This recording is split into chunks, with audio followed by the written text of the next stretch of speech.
ఇవాళ అనేక అవుట్సోర్సింగ్ ఉద్యోగులకు సంవత్సరాల తరబడి నెలల తరబడి జీతాలు ఇవ్వకుండా ఇబ్బంది పెట్టింది మీరు. మేము నిజంగానే అనుకున్నాం సార్, మీరు రోజు ధనిక రాష్ట్రం బంగారు తెలంగాణ అంటే బయట నుంచి మేము కూడా అదే అనుకున్నాం, బంగారు తెలంగాణే ధనిక రాష్ట్రం అని. ఇవాళ మీరు ధనిక రాష్ట్రం ఇచ్చిపోతే మేమే మొత్తం అప్పులు చేసి ఇచ్చిన వాగ్దానాలు అమలు చేయనట్టుగా మరి మీరెందుకు అమలు చేయలేదు? మేము 6 గ్యారంటీలు ఇస్తే మేము 500 గ్యాస్ సిలిండర్ అంటే మీరు 400కే ఇస్తామన్నారు. మేము 15,000 అంటే రైతు భరోసా రైతు బంధు మీరు 16,000 అన్నారు. మరి అన్ని ఎన్నికల ముందు మీరు కూడా మేనిఫెస్టోలో పెట్టిరు. 10 ఏళ్ళు అధికారంలో ఉండి చేయలేదు, కానీ ఎలక్షన్ మేనిఫెస్టోలో మాత్రం పెట్టుకున్నారు. అంటే మీరు మోసం చేద్దామని కదా, మీకు వ్యవస్థ తెలిసి కూడా మేము బయట నుంచి మా ప్రభుత్వం ఆశతోటి నిజంగా ప్రజలకు బాగా చేయాలని మా ప్రభుత్వం ఇవన్నీ పెట్టినాం. మాకు టైం ఉంది, ఇంకా మాకు టైం ఉంది చేసుకోవడానికి. మీరు 10 ఏళ్ళలో చేయలే కదా, మీరు అన్ని పేపర్ లీకేజీలు ఇచ్చారు, ఇండ్ల పేదలకు ఇండ్లు ఇవ్వలేదు.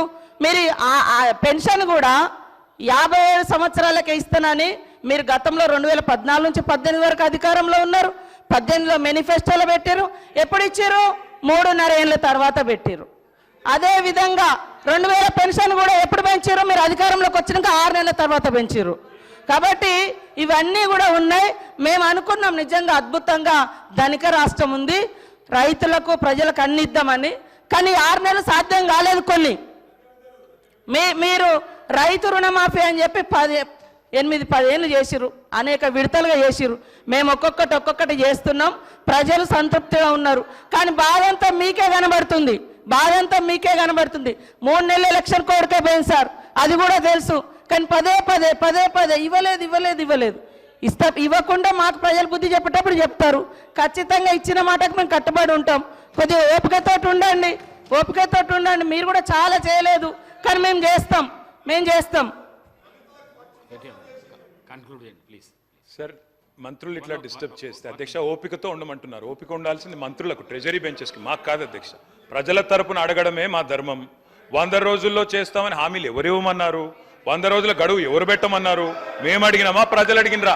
మీరు ఓట్ల కోసం అడ్డగోలు మాటలు చెప్పి 100 రోజుల్లో అన్ని చేస్తామని బిల్డప్లు ఇచ్చి ఇలా అడిగితే కంగారు ఎందుకు పడుతున్నారు అధ్యక్ష? మాకు 5 ఏళ్ళు టైం ఉందంటుండ్రు. మరి ఎలక్షన్ హామీలలో అట్లే చెప్పేది, 5 ఏళ్లలో చేస్తామని చెప్పేది ఉండే. 100 రోజుల్లో చేస్తామని ఎవరు చెప్పన్నారు? వారు చెప్పారు కాబట్టి చెప్తున్నా అధ్యక్ష.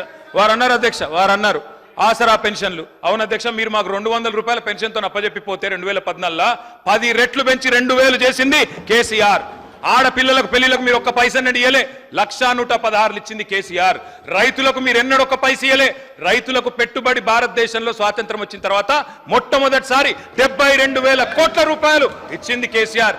అధ్యక్ష, ఏమి చేయలేదని మాట్లాడితే మాకు అవకాశం ఏంటి, ఇంకో గంటన్నర చెప్తాం. మంత్రి గారు కాబట్టి వారు ఏమైనా చెప్పొచ్చు అనుకుంటే కుదరదు అధ్యక్ష. వారు అన్నారు ఉద్యోగాలు ఎన్ని ఇచ్చారు.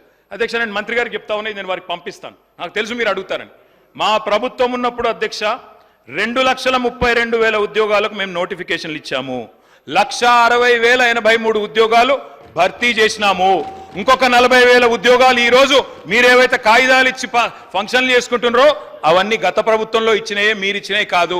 అందుకే నేను అడుగుతున్నా తెలంగాణ యువత పక్షాన, మీరేదైతే మాట చెప్పినరో 2 లక్షల ఉద్యోగాలు ఇస్తామని, గత ప్రభుత్వం ఇచ్చిన ఉద్యోగాలు మైనస్ చేసి మందికి పుట్టిన బిడ్డలు మా బిడ్డలు అని చెప్పుకుంటూ కాదు, మీరు ఉద్యోగాలు ఇవ్వండి. 2 లక్షల ఉద్యోగాలు మొదటి సంవత్సరంలో ఇస్తామని చెప్పారు. మంత్రి గారికి నేను పంపుతా ఉన్నా, సీతక్క గారికి మీ ద్వారా దయచేసి ఉద్యోగాల సంఖ్య చూసుకోండి అని చెప్పి కూడా నేను విజ్ఞప్తి చేస్తా ఉన్నా అధ్యక్ష.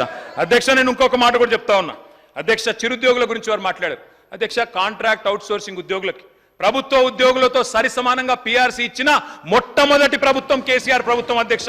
తెలుసుకోవాలి వారు అధ్యక్ష. తెలుసుకోకుండా వారు ఇట్లా మాట్లాడడం కరెక్ట్ కాదు. గౌరవ మంత్రి గారిని నేను విజ్ఞప్తి చేస్తా ఉన్నా అధ్యక్ష.